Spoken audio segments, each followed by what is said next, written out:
Hi, and welcome to your briefing. Today, we summarize in 5 minutes the 3-hour interview between Joe Rogan and Donald Trump. Invest 5 minutes of your time to see whether you want to watch the original broadcast. The link is in the description. So Donald Trump dives into his political journey, and right from the start, he describes how surreal it all was. He came into politics after years in entertainment and business. Then suddenly, he's in the White House, navigating its historic halls. Trump reflects on the challenge of moving from a world he knew into the unpredictable terrain of governing, especially without a political background. Looking back, he feels he made some mistakes, particularly with the advisors he trusted, but still sees his presidency as a success despite the complex and sometimes hostile political scene. He's also quite vocal about his ongoing frustrations with the media, especially how they portrayed him. One example he brings up is CBS's 60 Minutes. He considers their handling of a segment on him a blatant example of media bias and election interference, something he thinks points to a larger issue with media accountability. When it comes to the issues of law and order, Trump is pretty straightforward. He believes crime rates have been going up as a result of the defund the police movement, which he says left many officers feeling unsupported and increased the dangers in their jobs. He advocates for protecting jobs and the American economy too, saying tariffs are essential for national wealth, cutting foreign competition, and helping American industries thrive. Then there's environmental policy. Trump is highly critical of regulations that, in his opinion, only stifle growth and limit oil production. He mentions his administration's achievements in tax cuts and economic reforms, and he genuinely believes that if COVID hadn't hit, his administration would have been able to drastically reduce the national debt. To him, overregulation often holds the U.S. back economically.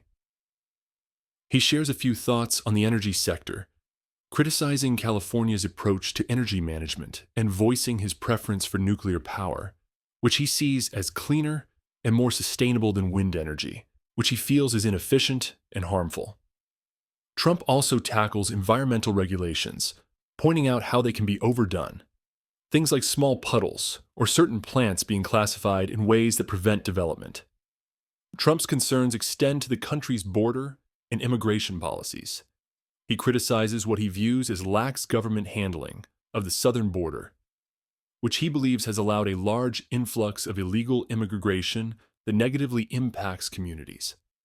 On a lighter note, he praises his friend Dana White for how he shaped the UFC, even pointing out that MMA, unlike boxing, gives fighters more options to protect themselves in the ring.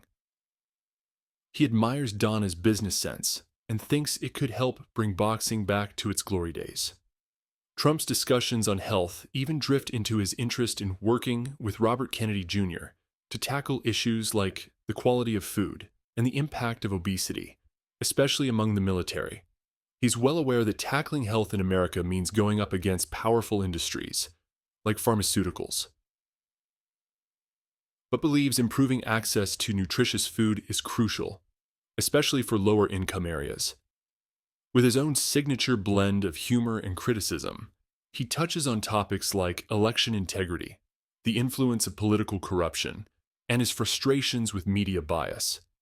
He even claims that voter ID laws should be stricter, saying if IDs are necessary for so many other parts of life, they're certainly important for voting.